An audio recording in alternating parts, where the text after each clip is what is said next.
Hallelujah. मसीह यीशु के कादर और जलाली नाम में मेरी तरफ से आप सबको सलाम कबूल हो। आज जिस बात को हम बाइबल मुकद्दस में से सीखेंगे, क्योंकि कलाम हम सीख ही रहे हैं, और आज का ये मैसेज तो है, ये चूंकि बड़ा मैसेज है, ये सेमिनार का मैसेज है, लेकिन इसको हम दो हिस्सों में सीखेंगे। आधा आज सीखेंगे और इसका बकिया हिस्सा जो है अगले संडे सीखेंगे, क्योंकि ये कलाम मैंने यानी जब कर रहा था, मैं कह रहा था कि इसको कहाँ से शुरू करूँ और कहाँ इसका इख्तिताम करूँ, क्योंकि ये बड़ा वसी मैसेज है। इसलिए मैंने मुनासिब समझा कि हम इसको दो हिस्सों में सीखेंगे। आज की ये बात जो बाइबल मुकद्दस में लिखी है, यूं तो बाइबल मुकद्दस हमें ये बयान करती है कि जो कुछ तुम जमीन पर बंद होगे वो आसमान पर बंध जाएगा, लेकिन बांधने के लिए भी हमारे लिए कोई एक तरीक़ेकार होना चाहिए कि वो बात जो बाइबल से टकरा जाए या बाइबल के मुतज़ाद हो, वो हमें जमीन पर नहीं बांधनी चाहिए। हमें तो वो बात होनी चाहिए जो बाइबल के साथ उसका मेल जोड़ हो, यानी उससे हटकर जो है वो नहीं होनी चाहिए। इसलिए बाइबल मुकद्दस बड़ी खूबसूरत बात बयान करती है। जब हम गलतियों के खत में पढ़ते हैं,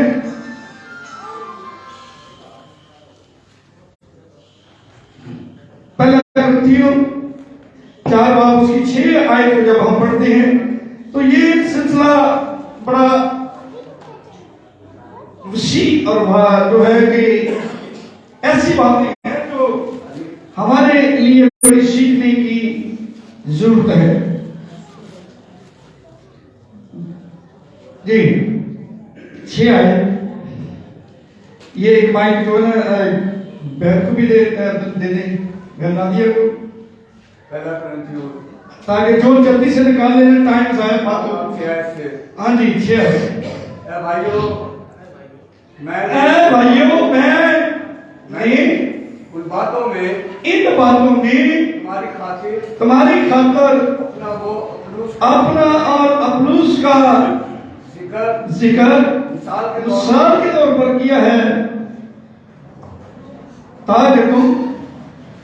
ताकि तुम हमारे वसीला से ये सीखो कि लिखे हुए से तजावुज़ ना करो, और एक की ताईद में दूसरे के बरखिलाफ शेखी ना मारो। बाइबल मुकद्दस की ये बात जो आज हम सीखने वाले हैं वो है तजावुज़। बाइबल मुकद्दस ये बयान करती है, लिखे हुए से तजावुज़ ना करो, लिखे हुए से तजावुज़ ना करो। यानी जो कुछ लिखा है हमें उस बात को जूं का तो ही मानना चाहिए, उसमें आगे पीछे गड़बड़ नहीं करनी चाहिए, क्योंकि बाइबल मुकद्दस जो है हमें इसके बारे में बड़ी वज़ाहत के साथ ये बात बयान करती है। जब हम देखते हैं मुकाशफा की किताब, उसकी 22 बाब उसकी 18 आयत को देखें, तो यहां पर यह आखिरी बात है।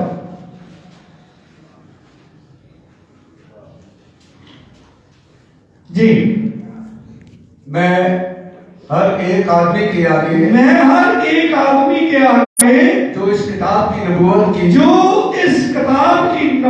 की बातें सुनता है गवाही देता हूँ कि अगर कोई आदमी उनमें कुछ बढ़ाए तो खुदा इस किताब में लिखी हुई आफतें उस पर नाज़िल फरमाए, कुछ बढ़ाए बाइबल बयान करती है कि अगर नबूवत की इस किताब में जो कुछ लिखा है अगर कोई इसको बढ़ाता है तो वो इस किताब की जितनी आफतें हैं उस पर नाज़िल करे। बाइबल मुकद्दस जो है वो हमें पढ़ाने से क्या करती है, मना करती है कि पढ़ाए बिना कुछ पढ़ाए तो तो इस किताब में लिखी हुई आपसे उस पर नाज़िल करेगा। और आगे और अगर कोई इस नबूवत की किताब की बात और अगर कोई नबूवत की किताब की बातों में से कुछ निकाल डाले तो खुदा उस जिंदगी के दरख्त और मुकद्दस शहर में से जिनका इस किताब में जिक्र है उसका हिस्सा निकाल डाले। अब हमने पहले इस बात को सीखा था कि बाइबल मुकद्दस बयान करती है कि अगर कोई इस किताब में से कोई बातों को बढ़ाए तो उस पर क्या नाज़िल होगी, आफतें।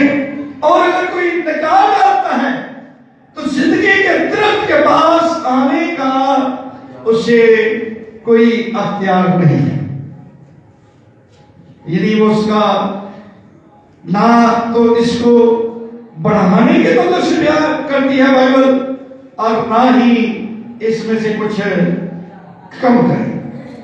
अगर करेंगे तो उसका रिजल्ट पहले से बाइबल मुकद्दस ने हमें बयान कर दिया है कि अगर ऐसा करोगे तो फिर ऐसा होगा। ये नए अहदनामे में ये बात बड़ी वाज़ेह तौर पर लिखी है, लेकिन हम थोड़ा सा और आगे बढ़ेंगे। इंसान की किताब में भी को देखेंगे जरा। इंसान 30 उसकी 6 आयत देखें।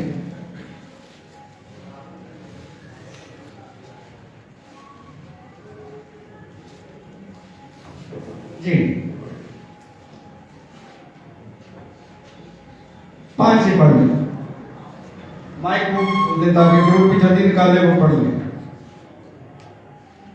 जी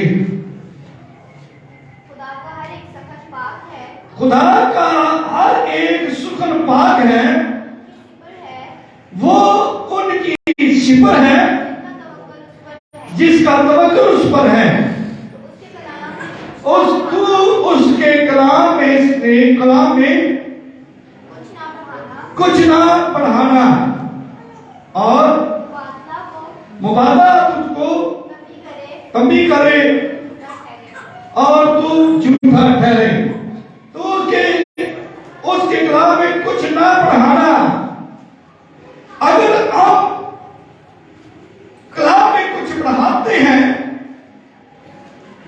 तो फिर अगर कोई हमसे पूछ ले कि ये बात तो आपने बढ़ाकर बयान की है, ये कहां लिखी है, ये कहां लिखी है, तो आप क्या करेंगे? झूठे। यही बात वो बयान करता है कि फिर क्या होगा, झूठे ठहर जाएंगे, क्योंकि जो उसमें लिखा ही नहीं है वो आपने बयान किया तो कोई दूसरा कहता है ये बात कहां लिखी है। और आज के दौर में लोग बात आप मुंह से करते हैं तो पूछते हैं कि ये लिखी कहां है। वो दौर नहीं रहा कि आपने जो कुछ बयान कर दिया लोगों ने इसे कबूल कर लिया, बल्कि बाइबल ये बयान करती है कि उसको बयान करना पड़ेगा कि ये कहां लिखे है, और नाम लिखा हुआ मिला तो हम क्या ठहरेंगे? हम क्या ठहरेंगे? झूठे ठहरेंगे, क्योंकि वो बात लिखी नहीं है और उसको हमने बयान कर दिया तो भाई लिहाजा हम क्या ठहरे? झूठे ठहरे। और इसी तरह से अस्तिष्णा की किताब में भी ये बात लिखी है। अस्तिष्णा 4:2 आए।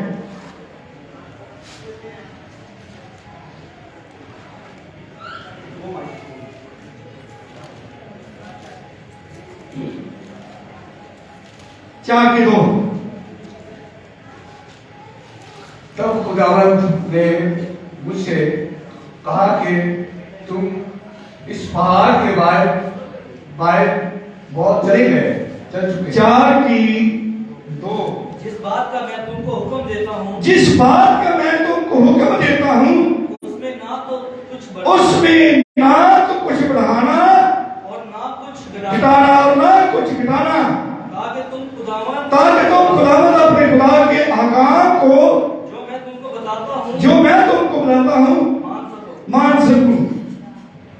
यानी यहाँ पर हमने कितने सबूतों के साथ पढ़ा है, यूं तो बहुत बहुत कुछ लिखा है, लेकिन आज हम जिस बात को देख रहे हैं कि बाइबल बयान करती है कि हमारे लिए तीन ही सबूत बहुत काफी हैं कि जिसमें के बारे में लिखा ना इसे घटाना ना इसे बढ़ाना, क्योंकि ये तालीम बाइबल की है। आज जब हम इसमें कोई बढ़ाते हैं या कम कर देते हैं तो बाइबल की इसका मकसद है कि हमने नफी कर दी, हमने नफी की है, खुदा के कलाम को हमने रिजेक्ट कर दिया, हमने खुदा के कलाम को पूरे तौर पर नहीं माना। मिसाल के तौर पर अगर बाइबल मुकद्दस में मत्ती की इंजील उसके 28 बाब उसकी 19 आयत में जब हम पढ़ते हैं तो वहां पर ये बात बड़ी वजाहत के साथ लिखी है और जिस तरह लिखी है हमें वो मानने की जरूरत है। वहां पर जो ये अल्फाज इस्तेमाल हुए हैं वहां पर ये बपतिस्मे के लिए इस्तेमाल हुए हैं, लेकिन हमने इसको हर जगह इस्तेमाल करना शुरू कर दिया है। वहां पर जगह 16 से पढ़ते हैं, पढ़े कालिया पढ़े मत्ती 28 की 16 जी आखिरी बात है और 11 शकील गलील के उस पहाड़ पर में यीशु ने जो उनके लिए मुकर्रर किया था उन्होंने उसे देखकर सजदा किया और कहा आवाज ने शक किया। यीशु ने पास आकर उनसे बातें की और कहा आसमान और जमीन का कुल अख्तियार मुझे दिया गया है। हाँ जी, बस तुम जाकर सब कामों को क्या बनाओ, शागिर्द बनाओ और उनको बाप और बेटे और अब यहाँ पर ये बात बपतिस्मे के लिए इस्तेमाल हुई, लेकिन हमने इसे इस बात को जो है कुछ और बढ़ाकर पेश कर दिया। अब यहाँ पर ये बात लिखी है बाप और बेटे और रूह कुदस, लेकिन अगर हम इसके साथ लफ्ज को बढ़ा देते हैं यानी इसको हम खुदा बाप खुदा बेटा या खुदा रूह कुदस कह देते हैं तो फिर हमने क्या कर दिया है, इस इन अल्फाजों को बढ़ा दिया, ऐसे नहीं लिखा। अगर कोई हमसे पूछे कि ये क्या कहां लिखा हुआ है ऐसे तो हम नहीं लिखा सकते, क्योंकि हमने इसमें तजावज कर दिया है, हमने इसमें तजावज किया, बढ़ाया है। और क्योंकि बाइबल मुकद्दस में जैसे लिखा है हमें वैसा बोलना चाहिए, इसमें हमें बढ़ाने की जरूरत नहीं है कि इसको हम बढ़ाएं। अगर बाप और बेटा उनको दस कहते हैं तो कौन सा नुकसान होगा। अगर कोई हमसे पूछे आप ये कह रहे हो कहां लिखा है, हम दिखा सकते हैं, लेकिन ये लिखा हुआ नहीं हम दिखा सकते कि जब हम इसके बढ़ाकर पेश करेंगे कि खुदा बाप खुदा बेटा खुदा रूह कुद्दस, तो फिर कोई अगर हमसे पूछ ले कहां लिखा है तो फिर हम दिखा सकते हैं, नहीं दिखा सकते, क्योंकि लिखा ही ऐसा लिखा ही नहीं है। जैसे लिखा है हमें वैसे ही करना चाहिए और वैसे ही पढ़ना चाहिए। हमें ये बिल्कुल हक नहीं है कि हम खुदा के कलाम को बढ़ाकर पेश करते, ये बढ़ाना है जब हम इस अल्फाज को इस तरह से कहते हैं। अगर मैं बाप और बेटे रूह कुद्दस के नाम से कहता हूं तो कोई ऑब्जेक्शन नहीं लगेगा, कहेंगे कहां लिखा हुआ है। लेकिन अगर हम इसको बढ़ाकर पेश करते हैं तो फिर ये ऑब्जेक्शन है, कोई कह सकता है कि हमें दिखाएं ये क्या लिखा है। तो हमें कोई इसके बारे में बाइबल बयान करती है कि इसको बढ़ाना या नहीं, या ना घटाना भी नहीं है, ना कोई बढ़ाए और ना इसे कोई घटाए या कम करे, क्योंकि ये बाइबल मुकद्दस की तालीम है। जैसे है वैसे ही मानने की जरूरत है, जैसे लिखा है वैसे ही हमें इसको मानने की जरूरत है, बयान करने की जरूरत है। हम अगर ऐसा करते हैं तो बाइबल के मुताबिक ठीक करते हैं कि जो कुछ लिखा है वैसा करते हैं। अगर बढ़ाते हैं तो इसका मकसद है कि हमने लिखे हुए से क्या कर दिया है, तजावुज़ कर दिया। यानी हमें तजावुज़ नहीं करना चाहिए, जो कुछ बाइबल बयान करती है हमें वही बयान करना चाहिए, क्योंकि बाइबल का तस्वीर ठीक और दुरुस्त तालीम यही है। लेकिन बाइबल मुकद्दस बयान करती है, यूहन्ना का खत जब पढ़ते हैं, यूहन्ना का दूसरा खत उसके पहले बाब की 9 आयत,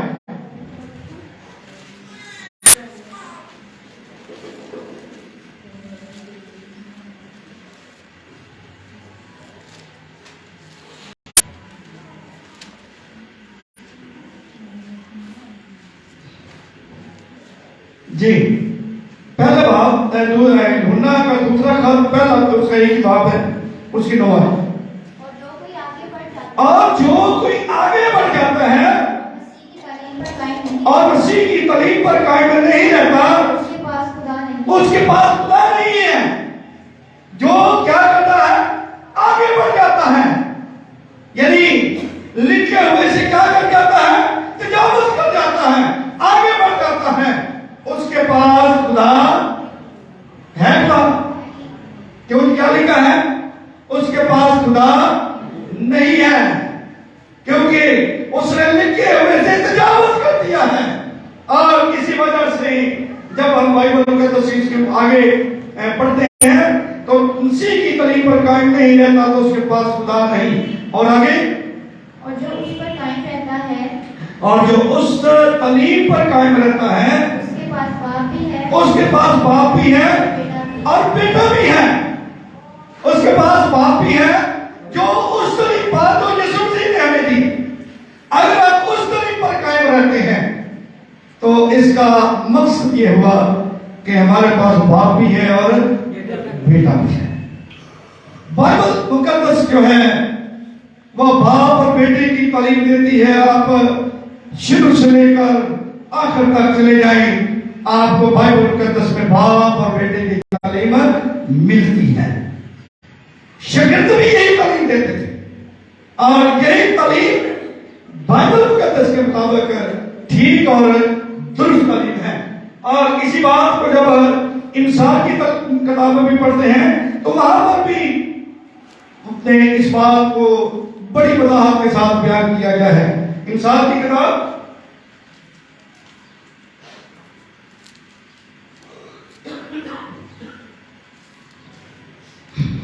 उसका 30 बाब उसकी 4 है। कौन आसमान पर चढ़ा, कौन आसमान पर चढ़ा और फिर नीचे उतरा, फिर नीचे उतरा, किसने हवा को अपनी मुट्ठी में जमा, किसने हवा को अपनी मुट्ठी में जमा कर लिया, किसने पानी को चादर में बांधा, किसने पानी को चादर में बांधा, किसने जमीन की हदूद ठहराई, किसने जमीन की हदूद ठहराई।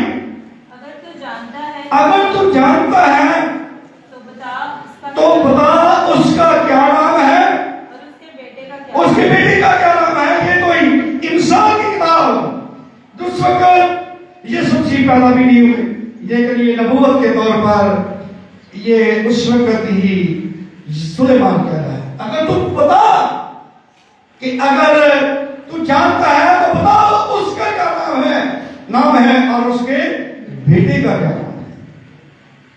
इसका मकसद यह हुआ कि बाइबल मुकद्दस बाप और बेटे की तालीम देती है और यही दुरुस्त तालीम है, क्योंकि ये बात बाइबल मुकद्दस में भी एक नहीं कई बार बाइबल मुकद्दस में से हमने पढ़ा है। ये बात यीशु मसीह ने जब वो बपतिस्मा लिया तो आसमान से क्या आवाज है, ये मेरा प्यारा, कौन कह रहा है? बाप कह रहा है बेटे के बारे में कि ये मेरा प्यारा बेटा है जिससे मैं खुश हूं। यानी ये बात बाइबल मुकद्दस के आइन मुताबिक है। अगर हम बाप और बेटे की तालीम दें तो हम बाइबल मुकद्दस में से सिखा सकते हैं। अगर इससे बढ़कर तालीम दें तो फिर उसे स्थापित नहीं कर सकते। बाइबल मुकद्दस की जो दुरुस्त तालीम यही है कि पूरी बाइबल मुकद्दस बाप और बेटे की बात करती है और सिखाती भी है। ये सुलेमान ने भी उसके तल्लक से कहा कि बता उस बाप का क्या नाम और उसके बेटे का क्या नाम है। यानी बाइबल मुकद्दस की इस बात को समझना हमारे लिए बहुत जरूरी है। और आगे यशायाह की किताब को जब हम पढ़ते हैं तो यशायाह 7 बाब की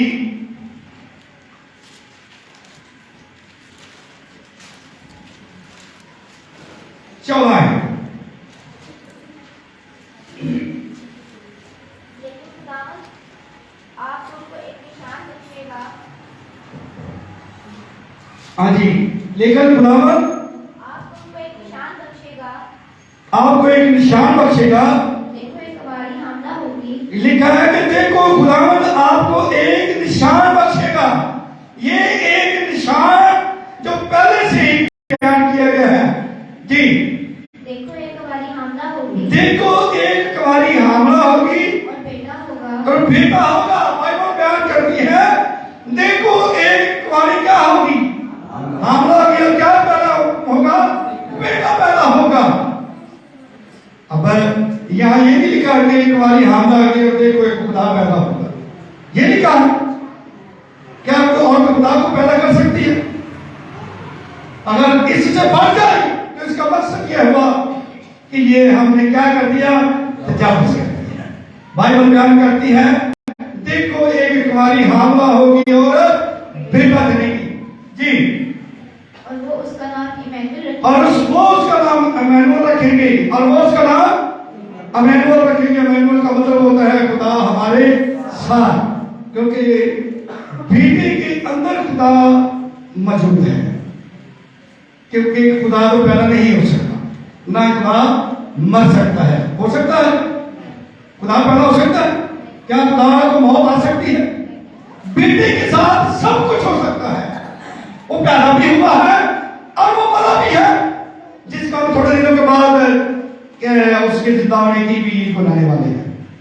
यानी ये तो बाइबल की तालीम है कि हमारा खुदा अपने बेटे के वसीला से, क्योंकि खुदा रूह है और रूह को कोई देख ही नहीं सकता। कलाम मुकद्दस यूहन्ना के अंजील में लिखा है खुदा को कभी किसी ने नहीं देखा, खुदा को कभी किसी ने नहीं देखा। इकलौता बेटा जो उसकी गोद में है उसने उसे क्या कर दिया है, जाहिर किया है।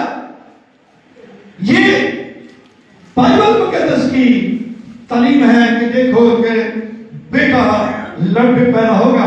और इसी बात को थोड़ा सा जब आगे पढ़ते हैं 9 बाब की 6 आयत।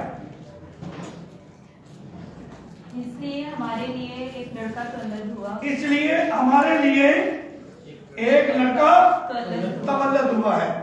हमारे लिए एक लड़का तवल्लद हुआ। अब वो पैदा होने वाले को यशायाह कह रहा है हमारे लिए एक लड़का तवल्लद हुआ है।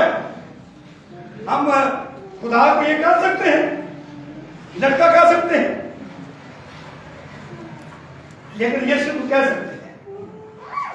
लेकिन खुदा के लिए यह अल्फाज दुरुस्त नहीं है, क्योंकि बाइबल मुकद्दस ये बयान करती है कि हमारे लिए एक लड़का क्या हुआ है, तवल्लद हुआ है, पैदा हुआ है जी। और हमको एक बेटा बख्शा गया। हमको एक क्या बख्शा गया है, बेटा बख्शा गया है। हमें एक बेटा बख्शा गया है। अब ये बाइबल मुकद्दस की ठीक और दुरुस्त बातें हैं, क्योंकि ना तो हम अगर कहें कि पैदा होने वाला खुदा है तो फिर हम उसे लड़का नहीं कह सकते, और ना ही वो पैदा हो सकता, मतलब का मतलब भी पैदा होना है कि वो पैदा हुआ है। और बिल्कुल आम इंसानों की तरह, जिस तरह आम इंसान पैदा हुए हैं, बिल्कुल जैसे 9 महीने के बाद, वैसे ही बिल्कुल यीशु मसीह भी वैसे ही पैदा हुए हैं। और उसके तल्लुक से बाइबल बयान करती है, लड़का तवल्लुद हुआ और संत उसके आगे बढ़ो। हाँ जी, हाँ जी, और ये आगे का उसका नाम अजीब बशीर खुदा अजीब बशीर खुदा कादर, अबियत का बाप, अजीब का बाप, सलामती का शहजादा, सलामती का शहजादा होगा। आगे इस बात को जिनी कि वो जो है पैदा होने वाला जो है वो उसके तल्लुक से भी बख्शा गया है, और उसके तल्लुक से बाइबल बयान करती है वो हमारे लिए एक लड़का तवल्लुद। अब मामला इस बात को थोड़ा सा और आगे चलते हैं कि बाइबल मुकद्दस में खुदा अगर इंसानों को खुद कहता है, ईसाया नबी की किताब की क्रूज की किताब कि खुदा इंसान खुदा के जो है वो कैसे हो गया, जी क्रूज की किताब 4:16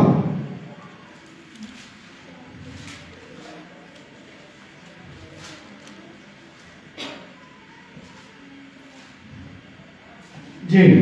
और वो तेरी तरफ से लोगों से बातें करेगा, और वो तेरी तरफ से लोगों से बातें करेगा, और वो तेरा मुंह बनेगा, और वो तेरा मुंह बनेगा, और तू उसके लिए गोया खुदा होगा। तू उसके लिए गोया खुदा होगा। मूसा को खुदा ने खुद लिए क्या कहा है कि तू उसके लिए गोया क्या होगा, खुदा का। मैं तुझसे बातें करूंगा और तू हारून से बात करेगा और हारून बादशाह से बात करेगा।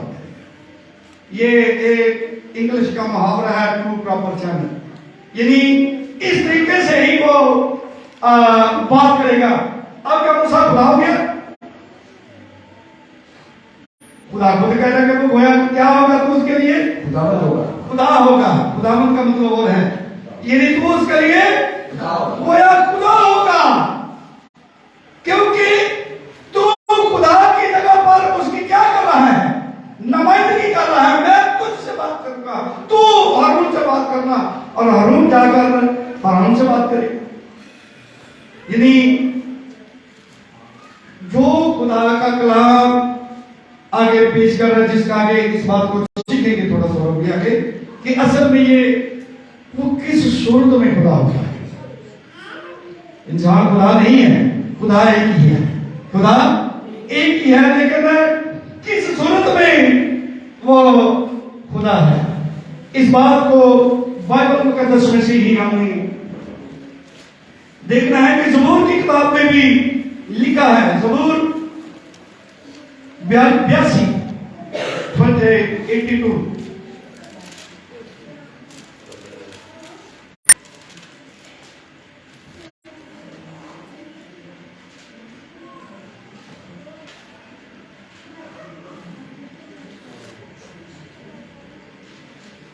9 है।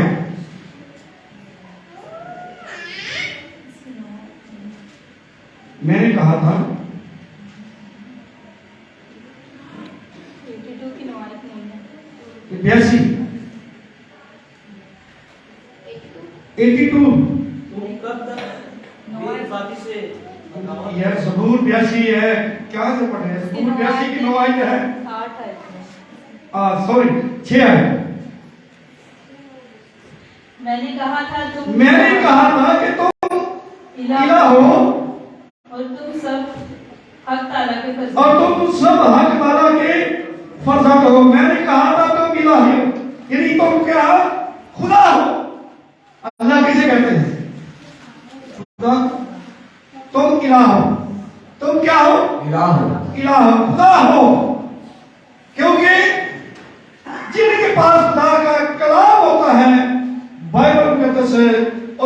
से यीशु मसीह ने बड़ी वजाहत के साथ इस बात को बयान कर दिया। आए हम इस बात को यूहन्ना की इंजील 10 बाब की 34 आयत को देखते हैं।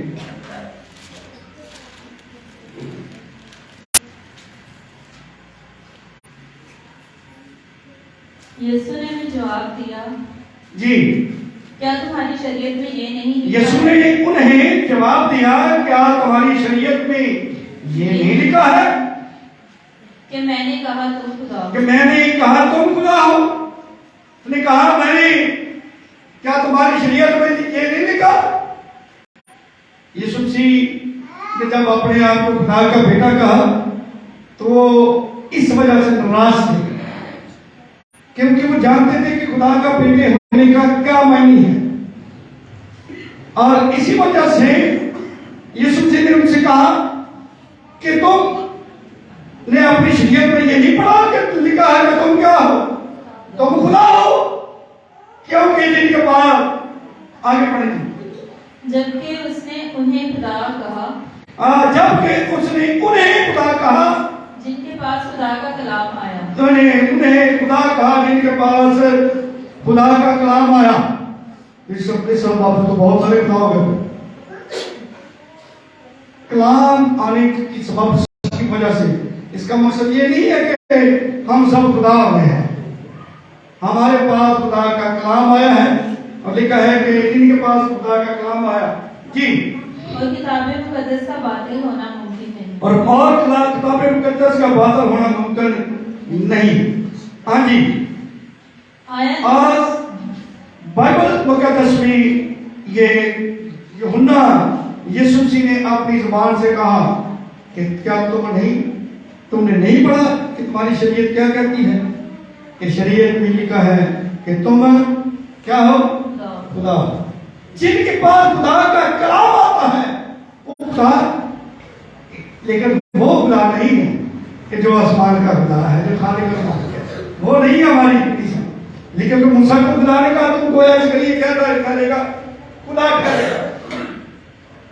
जी, आया तो उस शख्स आगे थोड़ा सा चलेंगे। यूहन्ना के जी 11 बाब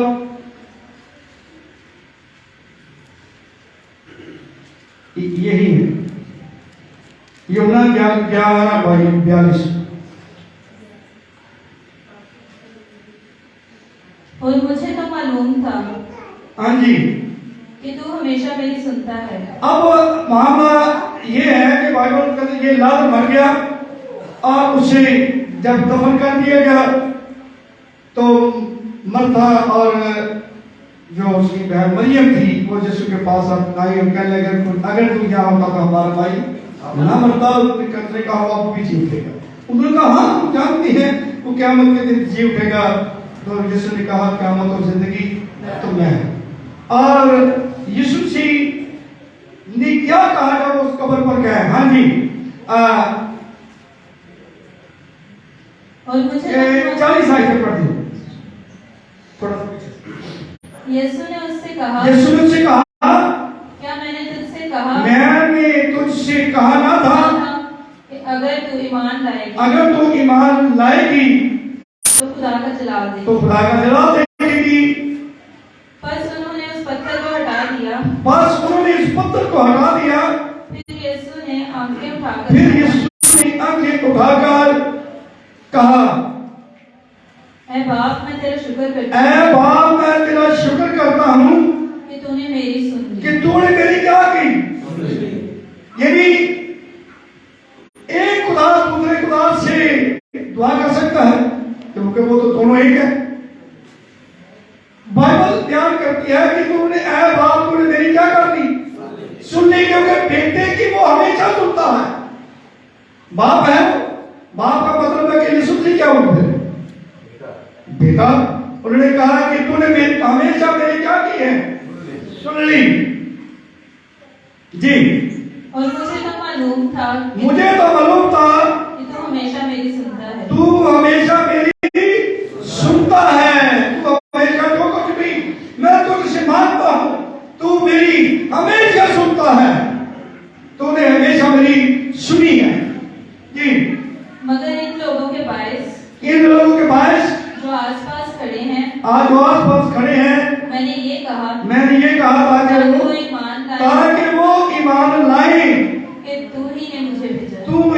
मुझे भेजा है, क्या वो इस बात पर ईमान लाई कि तूने ही मुझे भेजा है?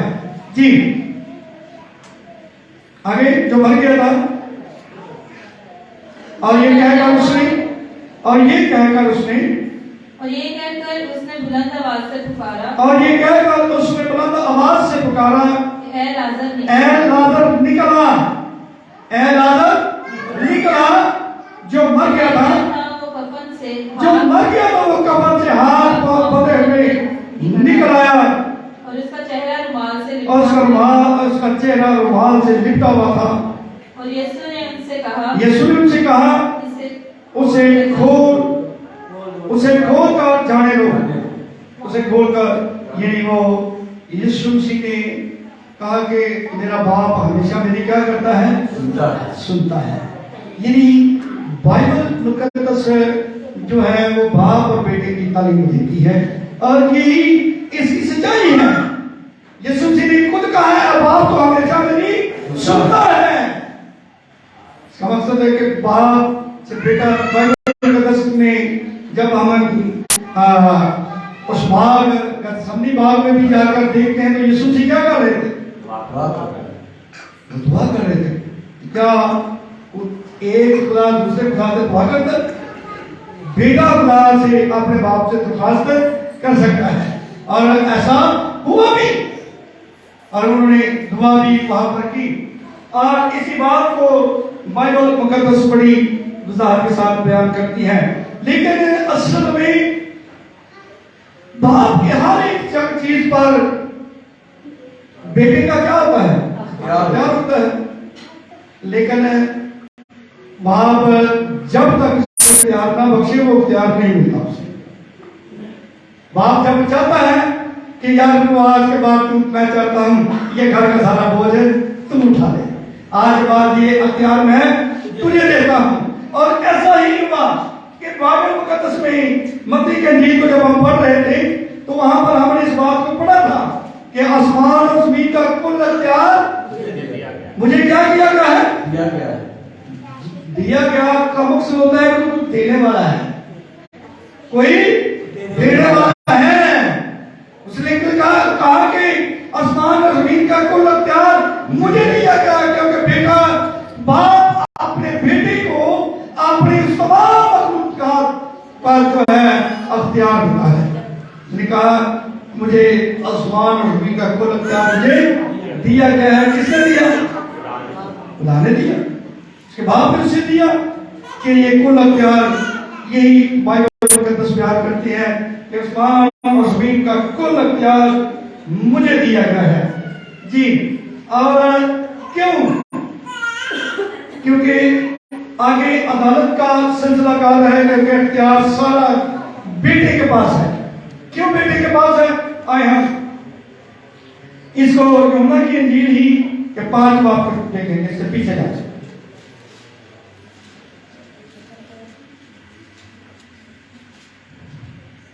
5 बाब की 27 आयत।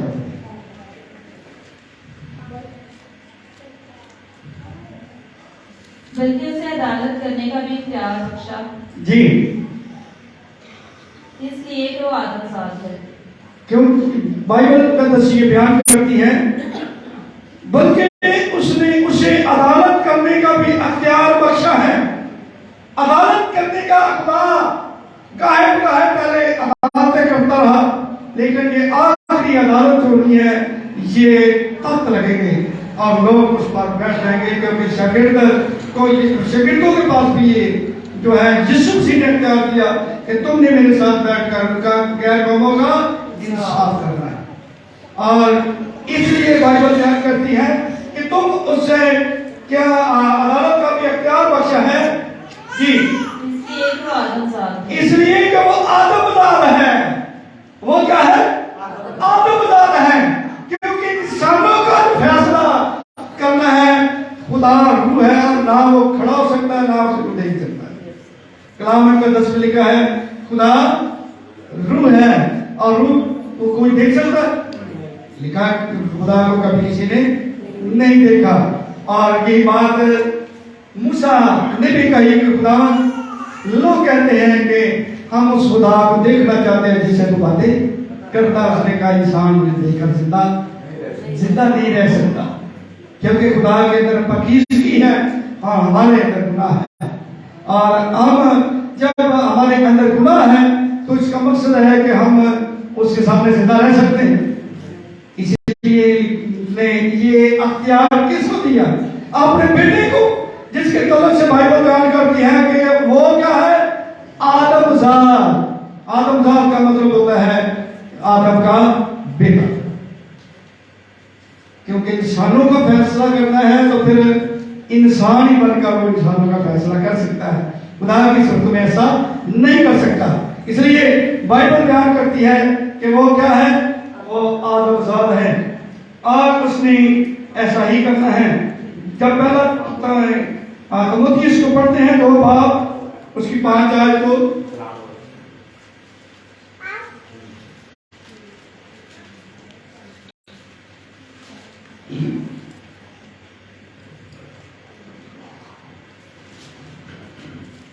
दो की 5। क्योंकि खुदा एक है। हाँ जी, बल क्योंकि खुदा एक है और खुदा और इंसान के बीच में और खुदा और इंसान के बीच में दरमियानी भी एक है। हाँ जी, यानी मसीह यीशु, यानी मसीह यीशु जो इंसान है। जो क्या है? बाइबल की ये तालीम है। हम वो बात करते हैं जो बाइबल कहती है। बाइबल से हट कर कोई बात नहीं है, हम अपनी तरफ से कोई बात नहीं करते। बाइबल कहती है कि खुदा एक है और इन खुदा और इंसानों के दरमियान भी जो दरमियानी है वो भी एक है। और वो क्या है? क्योंकि लिखा है कि वो इंसान है। क्योंकि अगर खुदा खुद आ जाता तो पहली तो बात है कि उसे देख नहीं सकता, क्योंकि यूहन्ना के इंजील में लिखा है कि खुदा रूह है और लूका की इंजील में लिखा है रूह की हड्डी और गोश्त नहीं होता। रूह की हड्डी और गोश्त, इसलिए उसको कोई देख नहीं सकता था, ना उसके सामने खड़ा हो सकता था। यीशु मसीह जो है उसका बेटा बनकर दुनिया में आए हैं और यीशु मसीह मुकम्मल तौर पर आदमजाद लिखा है कि वो आदमजाद है, वो क्या है? इंसान है, क्योंकि वो इंसानों में आए और इंसानों ने ही उसे क्या कर दिया? शरीक किया।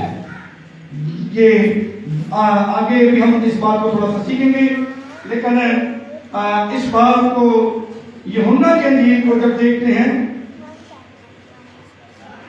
20 बाब 17।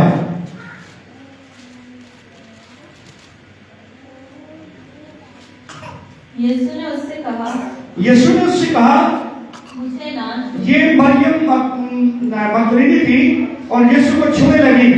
हाँ जी, यीशु ने उससे कहा मुझे ना छू, यीशु ने उससे कहा मुझे ना छू, क्योंकि मैं अब तक बाप के पास ऊपर नहीं गया। आगे, लेकिन मेरे भाइयों के पास जाकर उनसे कह कि मैं अपने बाप और तुम्हारे बाप और अपने खुदा और तुम्हारे खुदा के पास ऊपर जाता हूँ।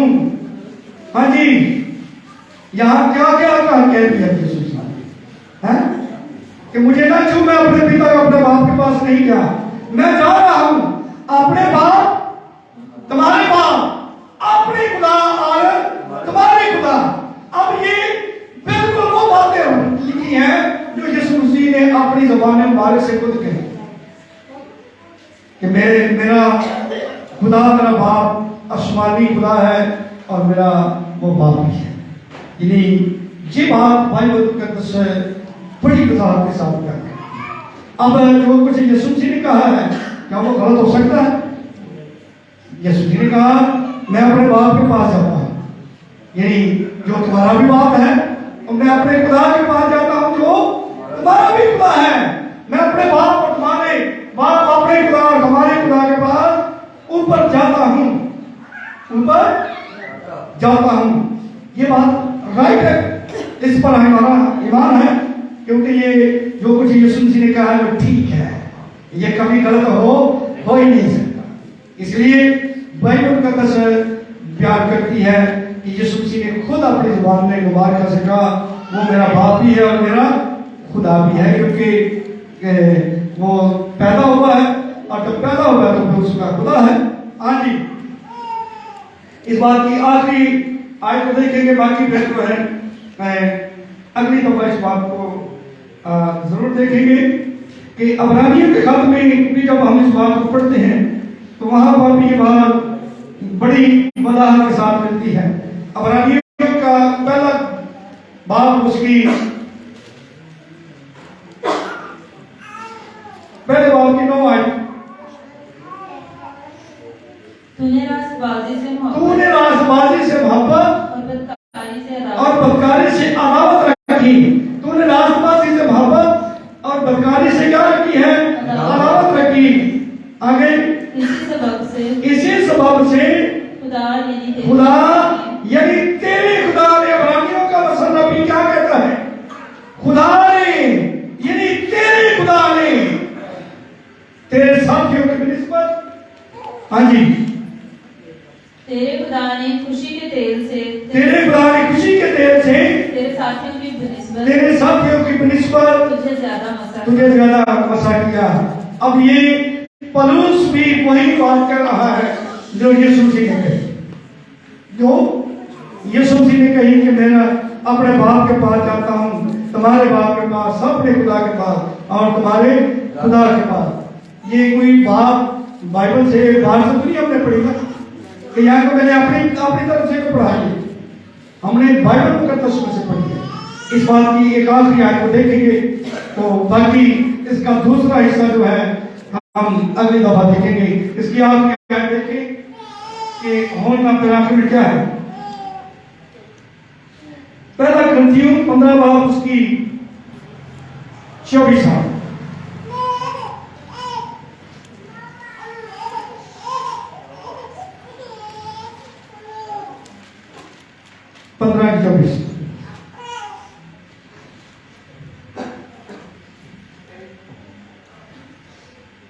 जी चलिए 20 से आखिरी बातें हैं। लेकिन फिर वाकया मसीह मुर्दों में से जी उठा है, जो सो गए हैं उनमें पहला फल हुआ है। मसीह मुर्दों में से जी उठा है, क्योंकि बेटा क्या हुआ? मरा था। बेटा मरा है, खुदा नहीं मरा है। कौन मरा है? बेटा मरा है, इसलिए बेटा ही जिंदा हुआ है। आगे बढ़े। क्योंकि जब आदमी के सबब से मौत आई तो आदमी के ही सबब से मुर्दों की अब यहाँ पर यीशु मसीह के तलक से बयान किया गया है कि आदम को भी आदमी कहा गया है, उसके सबब से मौत आई क्योंकि उसने खुदा के हुक्म को तोड़ दिया। और यीशु मसीह को भी क्या कहा लिखा गया? आदमी, जिसके सबब से मुर्दों की क्या बताई जी। और जैसे आदम में सब मरते हैं, वैसे ही मसीह में सब जिंदा किए जाएंगे। लेकिन हर एक अपनी बारी से पहला फल मसीह है। यदि जितने भी पहले मुर्दे जिंदा हुए थे वो जिंदा तो हुए थे लेकिन फिर मर गए, लेकिन यीशु मसीह जिंदा हुए और अब नहीं मरे।